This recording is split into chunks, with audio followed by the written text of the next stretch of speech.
নমস্কার সবাইকে। বিচির গল্পপাঠ চ্যানেলে সবাইকে স্বাগত। আজকের নিবেদন বলাইচাঁদ মুখোপাধ্যায়ের লেখা ছোট গল্প ঠাকুমার কাণ্ড। তবে তার আগে বিচির গল্পপাঠ চ্যানেলে যারা নতুন তারা চ্যানেলটিকে অবশ্যই সাবস্ক্রাইব করে ভিডিওগুলিকে লাইক করবেন এবং কেমন লাগলো কমেন্টে জানাবেন। ভালো লাগলে বন্ধুদের সঙ্গে শেয়ার করবেন। শুরু করছি আজকের গল্প। পৌত্রের বয়স ৮ বছর, ঠাকুরদার বয়স ৭৬, ঠাকুমার বয়স ৬৬। ঠাকুমাই বিচারক হলেন সেদিন। নাতি আর ঠাকুরদার প্রায় ম্যাচ হয়, কখনো লুডোর, কখনো স্নেক ল্যাডার, কখনো ক্যারামের। এসবের হার জিতের তো সঙ্গে সঙ্গে হয়েই যায়, কিন্তু সেদিন যে ম্যাচটা হয়েছিল তা একটু অন্যরকম। ঠাকুমা একটা কাল্পনিক গল্পের আরম্ভটা বলে দিয়েছিল। কথাটা ছিল খোকন সেটা নিজের মতো করে শেষ করবে, ঠাকুরদাও শেষ করবেন নিজের মতো করে। দুজনের গল্পই ঠাকুমা শুনবেন। যার গল্প তার বেশি ভালো লাগবে তার গলায় তিনি একটি মোটা জুঁই ফুলের মালা পরিয়ে দেবেন। গল্পের আরম্ভটা হচ্ছে এই। অন্ধকার জঙ্গল, বড় বড় গাছ চতুর্দিকে। চাঁদ উঠেছে, কিন্তু চাঁদের আলো জঙ্গলের ভেতর ঢুকতে পারেনি, এত ঘন জঙ্গল। শুধু অন্ধকার নয়, মাঝে মাঝে বাঘ সিংহের ডাক শোনা যাচ্ছে। হঠাৎ দেখা গেল রাজপুত একটা গাছের উপর বসে আছে, তার মাথায় মুকুটের উপর চাঁদের আলো পড়ে চকচক করছে। ঠাকুমা বললেন, এইবার তোমরা ভাবো গল্পটা কি করে শেষ হবে, কাল তোমাদের গল্প শুনবো। ঠাকুরদা ভাবতে লাগলেন, খোকনও ভাবতে লাগলো। ২। পরদিন সন্ধ্যাবেলা ছাদে মাদুর পাতা হলো, তার উপর ঠাকুমা বসলেন তার পানের বাটা নিয়ে। ঠাকুরদার ইজি চেয়ারটাও এলো ছাদে। অর্জুন গড়গড়ায় তামাক দিয়ে গেল। খোকন বসলো ছোট্ট একটা মোড়ায়। ঠাকুমা মুখে একখেলি পান ফেলে দিয়ে বললেন, তোমরা রেডি? খোকন বললে, হ্যাঁ রেডি। ঠাকুরদাও বললেন, আমিও রেডি। খোকন বললে, কে আগে বলবে? ঠাকুমা তার ডান হাতের তর্জনী আর মধ্যমা আঙুল দুটি তুলে বলল, একটা ধর। খোকন তর্জনীটা ধরতেই ঠাকুমা বললেন, তুই আগে বল। খোকন শুরু করলো তার গল্প। যে বনে সে রাজপুত্র ঢুকেছিল তা সাধারণ জঙ্গল নয়, তা মায়া রাক্ষসীর জঙ্গল।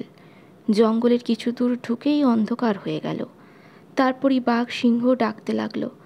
রাজপুত ধনুকে তার লাগিয়ে এদিক ওদিক চাইতে লাগলো যদি কোনো বাঘ বা সিংহকে দেখতে পায়। হঠাৎ একটা বাঘকে দেখতে পেল সে। দেখে একটু অবাক হয়ে গেল। বাঘের মুখের নিচের দিকটা ঠিক যেন বাঘের মতো নয়, মেয়ে মানুষের মতো। রাজপুত তখনও ঠিক বুঝতে পারেনি ওরা সত্যি বাঘ নয়, ওরা মায়া বাঘ। মায়া রাক্ষসী বাঘ সেজে তাকে ভয় দেখাচ্ছে। রাজপুত বুঝতে পারেনি প্রথমে, তাই বাঘের বুক লক্ষ্য করে সে তার তীর ছুঁড়ল একটা। তার ঠিক বুকের মাঝখানে বিঁধল, কিন্তু বাঘ পড়ল না, মায়া বাঘ যে। আবার তীর ছুঁড়ল রাজপুত, আবার বাঘের বুকে বিঁধল, বাঘ কিন্তু মরে না। আর একটা বাঘ এলো, তারপর আর একটা, তারপর আরও একটা। রাজপুত পাগলের মতো তার তীর ছুঁড়তে লাগলো। সব তীরগুলোই তার গায়ে গিয়ে বিঁধল, কিন্তু পড়ল না কেউ। হঠাৎ একটা বাঘ চেঁচিয়ে মানুষের ভাষায় বলে উঠল, রাজপুত, তুমি আমাদের বন্দি, তোমায় আমরা মারব না, বন্দি করে রাখব, এই জঙ্গল থেকে বেরোতে পারবে না। ওরে তোরা আয় আয় আয়, ঘিরে ফেল রাজপুতকে। পিলপিল করে আরও বাঘ সিংহ আসতে লাগলো। রাজপুত দেখলে তার তুনে আর তীর নেই। আর তীর থাকলেই বা কি হতো, প্রত্যেক বাঘটার বুকে তীর বিঁধছে অথচ কেউ মরছে না। ভয় পেয়ে গেল রাজপুত। ঠিক সামনেই বড় একটা গাছ ছিল, তারতেই উঠে পড়ল সে। একেবারে মগডালের কাছাকাছি গিয়ে বসলো তার একটা ডালে। ভাবতে লাগলো, আমি তো কখনো কোনো পাপ করিনি, ভগবান আমাকে বিপদে ফেললেন কেন? আমার বাবাকে প্রজারা সবাই ভালোবাসে, কিছুদিন থেকে তার রাজত্ব ভয়ানক ডাকাতি হচ্ছে। অনেকে বলেছে ডাকাতেরা নবরূপী রাক্ষস, কিন্তু এই বনেই কি রাক্ষসদের বাস? আমাদের অনেক সৈন্য কষ্ট করেছে, এদের হাত থেকে কি আমাদের মুক্তি নেই? হে ভগবান, আমাদের বাঁচাও। রাজপুত আকাশের দিকে মুখ তুলে হাত জোর করে বসে রইল। এই সময় অশনি এসে বলল, মা ফুলের মালা এনেছি, এই নিন। কাগজের ঠোঙার ভিতরে মালাটি ছিল। ঠাকুমা সেটি পানের বাটার পাশে রাখলেন। খোকন আবার বলতে শুরু করলো। রাজপুত হাত জোর করে বসেছিল। এমন সময় একটা আশ্চর্য ঘটনা ঘটল। সে দেখতে পেল আকাশের একটা উজ্জ্বল নক্ষত্র যেন তার দিকে এগিয়ে আসছে। অবাক হয়ে চেয়ে রইল সে। নক্ষত্র নিচে আসছে কেন? আলোয় আলোয় ভরে গেল চারিদিক। তারপর রাজপুত বুঝতে পারল ওটা নক্ষত্র নয়, ওটা জ্যোতির্ময় রথ একটা। এরোপ্লেনের মতো দেখতে অনেকটা, কিন্তু এরোপ্লেনের মতো শব্দ নেই, নিঃশব্দে এগিয়ে আসছে। খুব কাছাকাছি যখন এলো তখন রথের ভিতর থেকে কে যেন বললে, রাজপুত, ভয় পেও না, আমি ধর্মরাজ, তুমি কি বিচার চাও বলো? রাজপুত বলল, আমার বাবা বড় বিপন্ন, তার রাজ্যে ক্রমাগত ডাকাতি হচ্ছে। অনেকে বলেছে ডাকাতেরা ছদ্মবেশী রাক্ষস। আমার বাবাকে বিপদ থেকে উদ্ধার করুন। ধর্মরাজ বললেন, তুমি নিজেও কম বিপদে পড়নি, কিন্তু তুমি নিজের জন্য কিছু না চেয়ে তোমার বাবার জন্য আমার সাহায্য চাইছো, এতে আমি খুব খুশি হলাম। আমি তোমার বাবাকেও সাহায্য করব, তোমাকেও করব। তুমি গাছের কোটরের ভিতর ঢুকে বসে থাকো, আমি আকাশ থেকে দৈব অস্ত্র নিক্ষেপ করব এক্ষুনি। বনের সমস্ত রাক্ষসী এক্ষুনি মরে যাবে, তারপর মারব ওই ডাকাতদের। তুমি চুপ করে বসে থাকো। সব রাক্ষসী যখন মরে যাবে তখন তোমার জন্য রথ আনবে সমুদ্র সারথি। সেই রথে চেপে তুমি বাড়ি ফিরে যেও। রাজপুতের রামায়ণ পড়া ছিল। সেই প্রশ্ন করল, সমুদ্র তোর রাজ্য দশরথের সারথি ছিল? হ্যাঁ, এখন সে আমার কাছে আছে। রাজা দশরথের এখন তো আর রাজত্ব নেই, তাই তিনি তার রথ রাখেন না। দরকার হলে আমি তার জন্য রথ পাঠাই।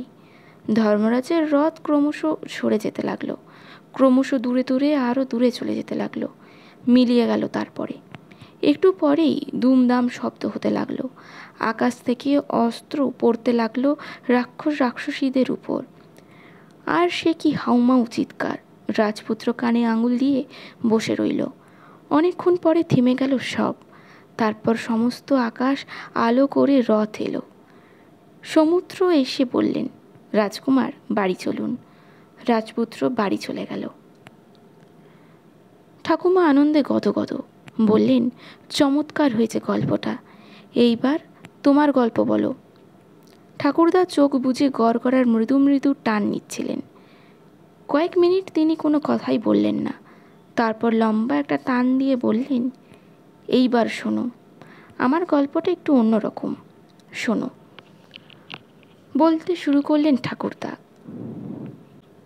সেদিন চন্দ্রগ্রহণ, পূর্ণগ্রাস, সবাই গঙ্গা স্নান করছে। চারিদিকে প্রচুর ভিড়। একটি ঘাটে কিন্তু ভিড় নেই, চারিদিকে কানাত দিয়ে ঘেরা। জলের ভিতর পর্যন্ত নেমে গেছে কানাত। রাজবাড়ির লোকেরা এখানে স্নান করবে। সেই কানাত ঘেরা জলের মধ্যে জল ছাড়া কিন্তু আরেকটি জিনিস ছিল, সেটি কারো চোখে পড়েনি। আকাশে রোহিণী নক্ষত্র প্রতিফলিত হচ্ছিল সেইখানে। রাজপুত্র যখন সেখানে স্নান করতে এলো তখন তাকে দেখে মুগ্ধ হয়ে গেল রোহিণী। মানুষের কি এত রূপ হতে পারে? এ যে দেবতার রূপের চেয়েও সুন্দর। যে চাঁদের রূপের গরব এত, তার মুখেরও এত কলঙ্ক আছে। এ রাজপুতের মুখে সে নিষ্কলঙ্ক। অবাক কাণ্ড। এই খবরটি রোহিণী চাঁদকে দিয়ে বললে, সেদিন গঙ্গা স্নানের সময় এক রাজপুত্রকে দেখলাম, সে তোমার চেয়েও সুন্দর। চাঁদ হেসে জবাব দিলেন, কেন বাজে কথা বলছো, সময় নষ্ট করছো। আমি 27টি রাজকন্যার স্বামী। আমি যদি কুরূপ হতাম তাহলে কি তোমরা আমার গলায় মালা দিতে? মর্তের রাজপুত্র আমার চেয়ে সুন্দর হতেই পারে না। তোমার চোখ খারাপ হয়ে গেছে, অশ্বিনী কুমারের কাছে যাও। রোহিণী ভুরু ভঙ্গি করে বলল, নিজের চোখে দেখে এসো না। অমন সুন্দর দেবতাদেরও কারণ নেই। দেবতারা হচ্ছেন হোতকা, কারোর 4টে মুখ, কারোর 5টা, কারোর 4টে হাত, কারোর ইয়াহকোফ। রাজপুত্রটিকে দেখে এসো, ভুল ভেঙে যাবে। চাঁদের মনেও কৌতূহল জাগল। রাজপুত্রকে দেখতে হবে একদিন, আমার চেয়েও সুন্দর। নিজের চোখে না দেখলে মানব না এই কথা। দেখতে গিয়ে কিন্তু বুঝতে পারলেন রাজপুত্রের দেখা পাওয়া সহজ নয়। রাজপুত্রকে তার মা রাত্রে কোথাও বেরোতে দেন না। সন্ধ্যার সময় রাজপুত্র বাড়ি ফিরে এসে মায়ের কোলে মাথা দিয়ে রূপকথা শোনে। রাত্রে অন্ধকারেই তো চাঁদ ওঠেন, তখন রাজপুত্রকে দেখতে পান না তিনি। তখন রাজপুত্র ঘরের ভিতর মায়ের কোলে শুয়ে গল্প শোনে। রোহিণী খবর দিল, রাজপুত্র রোজ বনে শিকার করতে যায়, সেই সময় তাকে দেখতে পায়। চাঁদ বললেন, কি করে পারবো? দিনের আলোয় আমি দেখতে পাই না নাকি? সূর্যের আলোয় আমার চোখ বেঁধে যায়। রোহিণী বলল, তোমার বন্ধু ইন্দ্রধনুকে বলো না, তিনি ইন্দ্রকে কোনো অনুরোধ করলে ইন্দ্র তা ফেলতে পারবেন না। ইন্দ্র ইচ্ছে করলে মেঘ দিয়ে সূর্যকে ঢেকে দিতে পারে। তার সূর্য মেঘে ঢাকা পড়লে অন্ধকার হয়ে যাবে, তখন তুমি রাজপুত্রকে দেখে নিতে পারবে। রাজপুত্র প্রায় বনে শিকার করতে চায়, তুমি ইন্দ্রধনুকে বলো, সে সব ব্যবস্থা করবে। সব শুনে ইন্দ্রধনু খুব উৎসাহিত হয়ে উঠল। বলল, আমি তো রাজপুত্রকে রোজ দেখতে পাই। আচ্ছা, আমি ইন্দ্রদেবতাকে অনুরোধ করছি। রাজপুত্র যখন বনে শিকার করতে যাবেন তখন প্রচুর মেঘ এসে ঢেকে ফেলবে সূর্যকে, আর স্বর্গের পরীরা বাঘ সেজে ভয় দেখাবে রাজপুত্রকে। তখন রাজপুত্র গাছে উঠে পড়বেন, আর সেই সময় চাঁদ দেখে নেবেন তাকে। ঠিক তাই হলো। রাজপুত্র বনে শিকার করতে যখন ঢুকলেন তখন দিবা দ্বীপ্রহর, কিন্তু সঙ্গে সঙ্গে সূর্যকে ঢেকে দিল পুঞ্জ পুঞ্জ ঘন মেঘে। অন্ধকার হয়ে গেল চারিদিক, দিন রাত্রি হয়ে গেল। চারিদিকে ডাকতে লাগলো বাঘ সিংহের দল। সামনেই একটা মস্ত বড় শিরীষ গাছ ছিল, তার উপর উঠে পড়ল রাজপুত্র। আকাশের খানিকটা নির্মেঘ ছিল, আর সেখান দিয়ে চাঁদ উৎসুক হয়ে বসেছিল। হঠাৎ দেখলেন তার এক ঝলক জ্যোৎস্না যেন পড়ে রয়েছে এক সাদা উর্ষের মুক্তা মানিক্যে, চকচক করছে। রাজপুত্রকে দেখতে পেলেন চাঁদ, একটু ঈর্ষা হলো। এ কথা মানতেই হলো, রোহিণী যা বলেছে তা ঠিক, রাজপুত্র সত্যিই রূপবান। তারপর আকাশের মেঘ কেটে গেল, অন্তর্ধান করল নকল বাঘ সিংহরা। আবার রোদ উঠল। রাজপুত্র গাছ থেকে নেমে বাড়ি চলে গেল। ঠাকুমা বললেন, খোকনের গল্পটাই বেশি ভালো হয়েছে, কারণ ওর গল্পে একটা আদর্শ আছে। ধর্মের জয় হয়েছে শেষে। খোকনের গলায় মালাটা পরিয়ে দিলেন। খোকন দৌড়ে নিচে গেল মাকে মালাটা দেখাবে বলে। ঠাকুরদা ঠাকুমার দিকে চেয়ে বললেন, তুমি তো আর্টের কিছুই বোঝো না দেখছি, হঠাৎ বিচারক হতে গেলে কেন? ঠাকুমা হেসে বললে, রাগ করো না লক্ষ্মীটি, আর্ট বুঝি না, কিন্তু খোকনের গল্পটাই আমার ভালো লেগেছে। ওইটুকু ছেলে কেমন চমৎকার গল্পটি বানিয়েছে বলো তো, তাই ওকেই মালাটা দিলাম। তাছাড়া আমাদের খোকন। তারপর ঠাকুমা উঠে গিয়ে বুড়ো ঠাকুরদার তোবড়ানো গালে ছোট্ট একটি চুমু দিয়ে বললেন, তোমারটাও ভালো হয়েছে। আকাশের চাঁদ উঠেছিল তখন, ফুরফুর করে একটু হাওয়াও বয়ে গেল।